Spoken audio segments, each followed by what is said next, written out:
Hi, welcome to our channel of IGNOU audiobooks, Indira Gandhi National Open University, School of Performing and Visual Arts, SOPVA. Certificate in Performing Arts, Karnataka Music, CPAKM. OVA 002 Understanding India Art Forms. Block-1 Introduction to Performing Arts. Unit-1 Introduction to Performing Arts. Human society has always accepted and encouraged performances. Now you will ask, what is a performance? How do you define it for the purpose of study? This is a very valid question. It is one thing to totally enjoy a performance that is taking place right in front of your eyes. Just shut your eyes and try to remember or visualize having watched something that you have thoroughly enjoyed, appreciated, and perhaps envied. This is where the element of aesthetic and being appreciated comes into your reckoning. Let us start by something which almost all we Indians love, cricket, a magical world. Who has not thrilled to Sachin Tendulkar's superb batting or Anil Kumble's bowling? In a way, they are entertainers entertaining people.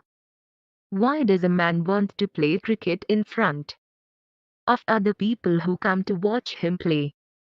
And why do you go and sit in a stadium undergoing a good deal of physical inconvenience to watch a match?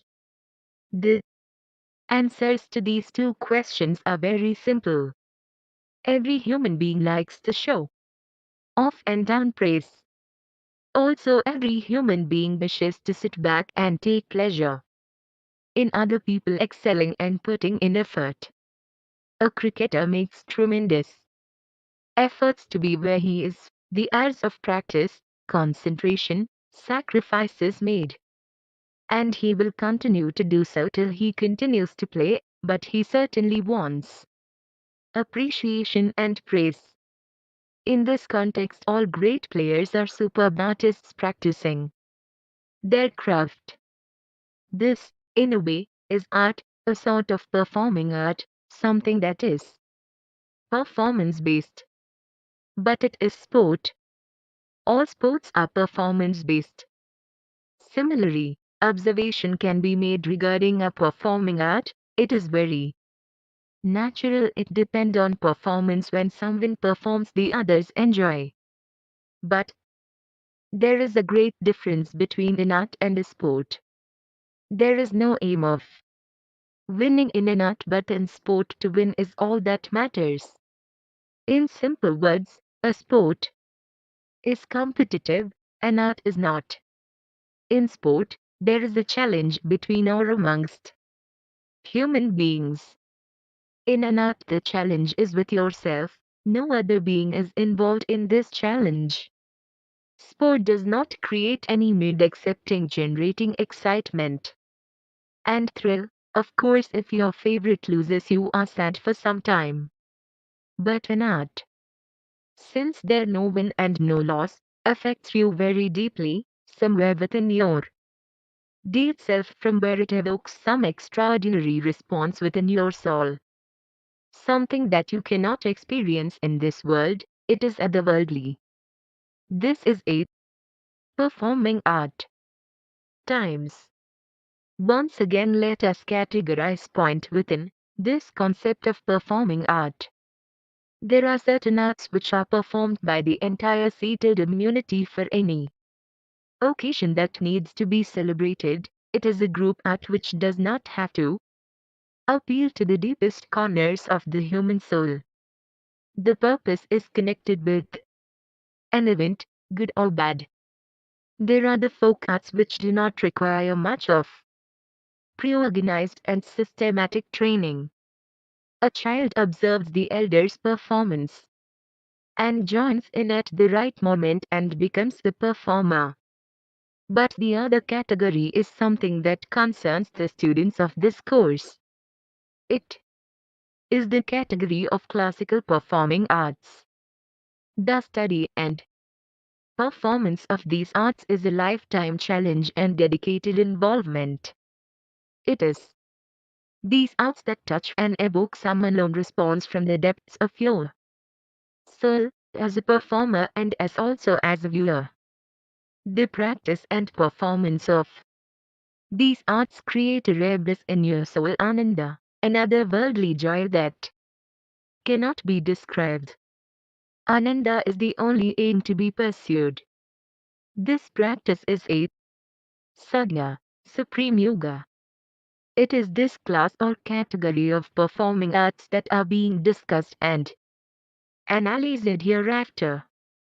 Performing arts can be classified as drama, dance and music, classical, as against folk. Objectives. After studying this unit, you should be able to times distinguish between a performance at the superficial level and a performance at the otherworldly level. Times understand the non-competitive nature of the study of a classical performing art, and times appreciate the absolute necessity for the classical performing arts in a society. 1.2 What is a performing art? 6. Let us start by defining what is a performing art. In very simple terms, it is an act which needs to be presented by a physical performance from a living entity. Here, the word living entity is very specially used because even animals and birds can and do present such acts. It is an art which exists or comes into being when it is actually being performed, intentionally or impulsively. It also has a specific form and has still an emotional or psychological impulse which promotes it. Coming from the general term of living beings to the specific world of human beings, this living performance is witnessed either in dance, music or theatre of any genre. Music is made when someone sings or plays on an instrument. In our tradition, the form of a musical piece can be written down in terms of notations, or, as it is now possible due to technological advancement, a piece of music can be rendered on tape or a disc. But you can term it music only when it is heard. The written notation or score, or the recordings are meant to just remind us and reproduce it. There is no thrill of witnessing the art being created, it is just the same again and again. In short, it has passed on in time and gone into the past. It has, in a way, become history. Similarly, a dance of any type can be and is filmed or videotaped. Once again, as in the case of music, it will appear the same when the recording is projected repeatedly. Once you are acquainted with the sequences of the dance piece, the element of novelty just vanishes and the viewer would lose interest. It is a different matter when an aspiring student or performer watches such recording or listens to the musical one to learn something to improve his her technique. But then here it is a mode of learning, it is not application of an art form. Similarly, the film or a television recording is the combination of many coordinated arts and artifices. One can see a film again and again or a video recording. It will be the same every time. Yet the excitement of seeing something live and unfolding in front on the stage would be missing as when one watches the actual staging of a play. 1.3 Experiencing live music and recorded music. Let us be a little more specific. Let us consider some actual facts. Imagine a situation where you had gone to a music concert by some great singer like Pandit Bhimsen Joshi Odiyar, Bala Murali Krishnan, or a recital by Pandit Ravilashankar. After the performance, you come away with your ears buzzing with the strains of their exquisite and immortal music. Days or even years later, you still savor the taste of that music. But these great musicians are not performing in front of you. Yet you remember their music. One can say that the sound of music has lived for only the few seconds or minutes for each facet, each phrase, and then it vanishes. What remains is the memory of the wonder, the amazement, the delight that it created in you. You remember the intensity of the artist and his total involvement with his music. You remember the thrill that you experienced at watching and listening to the music being created. The eyes of the musician shut in total concentration and involvement in the music, the turn of the head, even the superbly controlled breathing and the eventual smile of joy and satisfaction at the music that he had wished to create and was successful in creating. And you smiled with him. But all these are images from the past to be brought out from the closet of stored memories, enjoyed and returned to be stored safely. But if you go once again to a concert by the same musician, and even if it's the same raga or song that he is delineating, you will be amazed at the deviations or changes that he is bringing in. You will tell yourself, but this is not the same as he had presented last time. This is where a live performance is different from a fixed recording. For no human being can perform identically same every time. We adjust to the situation and rising to the needs of the occasion change our actions and reactions. Thus, the musician in question would have changed his approach depending on various factors. He may quicken the speed of his rendition if the time at his disposal is shorter and he has to bind up the recital rather quickly. He would also react and respond to the echoing reaction that he is evoking from his audience. If the audience response is very good and he is lauded for every beautiful interpretation he gives to his selected piece of music, he will feel highly encouraged and he would give even more from his musical knowledge to further enrich his rendition. As against this, there can be a situation where the audience just does not respond positively and is very cool and detached. Such a situation will, very naturally, affect the musician who may not be able to give his best. Conversely, he may use every trick of his trade to attract the attention and appreciation of his audience. All this is possible when the musician himself performs live. These changes are not possible when recorded music is played.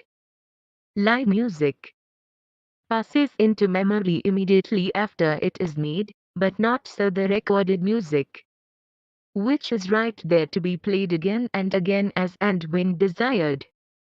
Recorded music also is not always done at a stretch. Musical pieces can be recorded bit by bit, and the musician has the facility to re-record if he is not satisfied with his performance.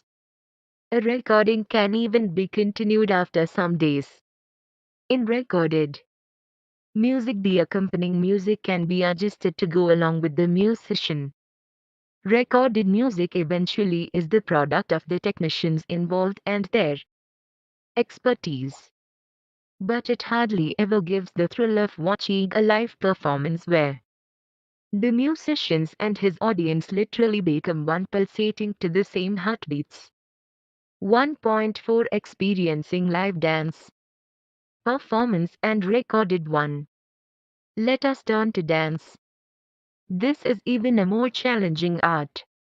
A musician sits and gives his performance. He does not have to significantly move his body, does not have to worry about his appearance or costumes. He does not require a large space to move, and even if the lighting or the condition of the stage are not very good, he can manage but a dancer cannot. To watch a dancer is a great experience. Indian dance is a miracle of both movement and stillness, of music and silence. Watching a dance performance it becomes very pointy. Identity. The dancer takes you right inside her deepest being and conscience. It seems as if she is taking you in her confidence. Yet as soon as she finishes one item or an episode, it passes into memory. In a live performance of dance, the spectator experiences the intuitive recognition of quality of the truth, of the art and of its performance. He takes in his experience through his mind, his senses, enjoying it not through the external appearances, rather he sees into it. He perceives dance, does not see it. In dance there is only truth, the entire truth. It exists at the instant and moment of its execution, and the dancer is focused on this point. The moment-to-moment images that is being created is stored in memory. In each of these innumerable images, the dancer's face, her hands, her eyes, in fact her entire body moves in complete harmony to present one integrated whole. And the myriad facial expressions on an Indian dancer's face, interpreting at one moment love, at the next petulance and anger, and in the very next anguish and despondency, all these in complete synchronization of her entire body and in harmony with meaning and cadence of music, creates a miracle in which the spectator has participated, has grabbed the essence of it and has stored it in the priceless closet of his memory. A little bit of mistake on the dancer's part breaks this magical experience and returns the spectator to the lower strata of earthiness, where a human being is viewed, judged and criticized. The minute movement of freezing or lowering of the brows at the wrong moment would ruin the entire performance. The ordinary spectator, even if he is not a cognizant, would immediately perceive and understand the discordant note, and the magic is broken. Same thing would happen if the dancer's feet adorned with the ghungaroos, bells, go out of synchronization with the rhythm being chalked out by the drama, something that an ordinary spectator can perceive and probably laugh at. This sort of a situation does not arise when the dance is filmed or videotaped. The miracle of live synchronization just does not figure here. The recording can be done bit by bit. A recorded dance is, to a great extent, the technical editor's creation. Today's technical advancement permits an editor to correct good many flaws and mistakes in a dance performance. The costumes would always look well groomed, the makeup always fresh. There can be many takes, and on the editing table the best would be chosen. The ultimate result would be a very correct and good performance, but the thrill of watching the miracle unfold before your eyes is absent. You see the recording again and again, and the same dance appears before your eyes. You do not see the dancer's tremendous efforts, and your heart and her heart just do not throb in a synchronized manner to the same rhythm. 1.5 Experiencing a live drama staging and a film. Same would be the case with theater or drama. Who has not experienced thrill at an intense story being told through enactment by different actors doing different characters or roles? The actors' mouths throb with the emotion of the dialogues woven into the overall story to be told. The costumes is not as elaborate as in dance, but is definitely selected to suit the personality of the character being enacted. Music may not play a very decisive role in the contemporary presentation of plays which is now popular and there are no dance-like movements.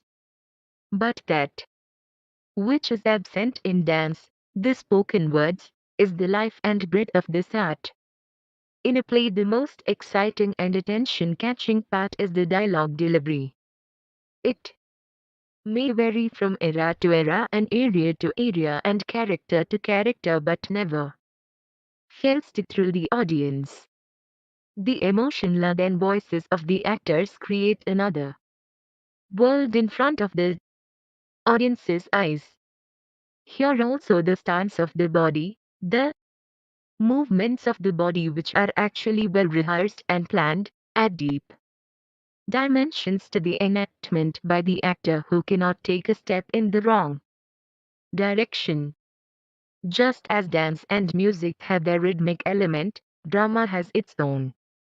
When the perfect timing has to be maintained for the movements on the stage and the delivery of dialogues. An additional concern is that the actors have to interact with each other in a convincing manner. Each actor also has the weighty task of memorizing her dialogues. Any lapse and the audience is bound to perceive it immediately, eventually leading the staging to failure. But perfectly memorized dialogues and movements properly synchronized, the total involvement of the actors in the play with perfect identification with the character being presented is once again a highly elevating experience. Just as a great musician with his rendition, a great dancer with her performance, an actor also rises to greatness. Yet no two performances by the same actor will be identical.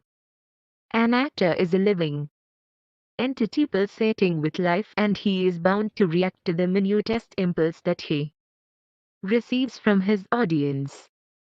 He also has the opportunity and liberty of delineating different shades of the main emotion, thus creating subtle differences in the impact of his performances on different days.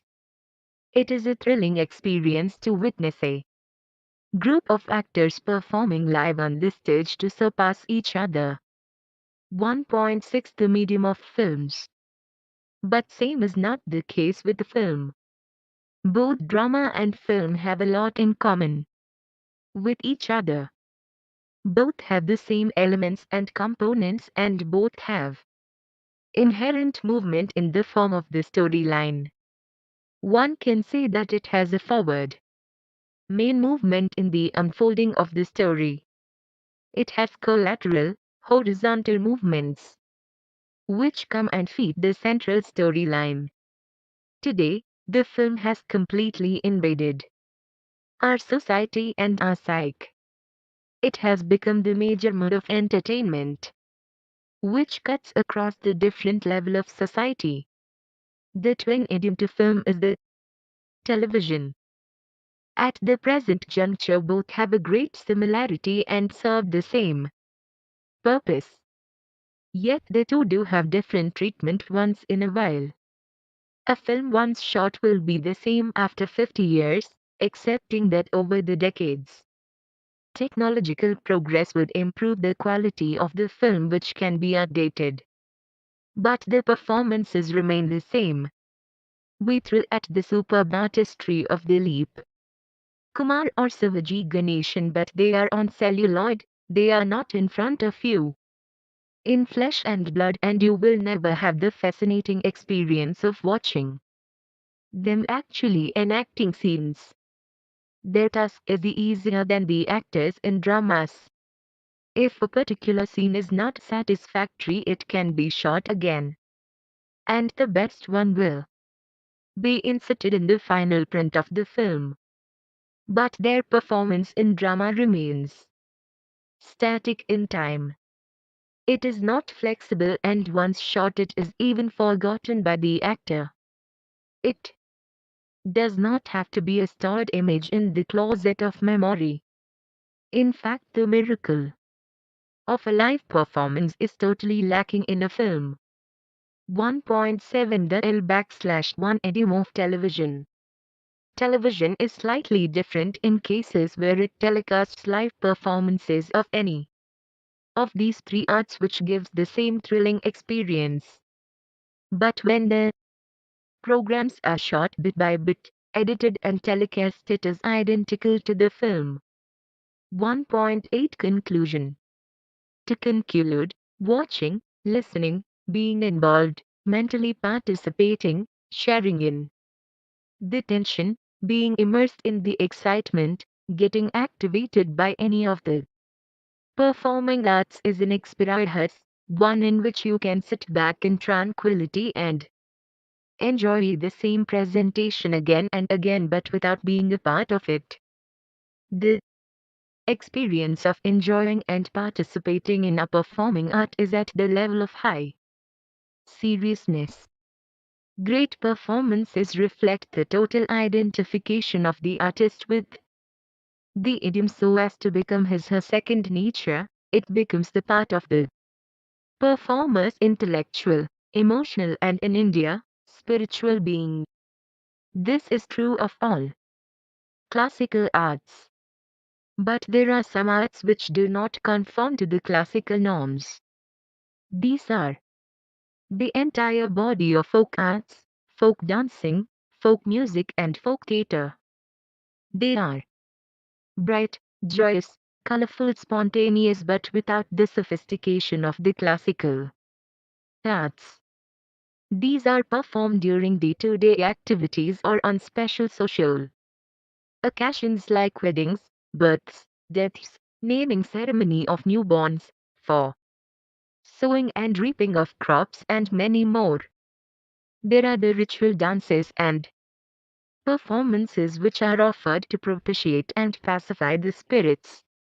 There are dances which form an integral part of the temple worship.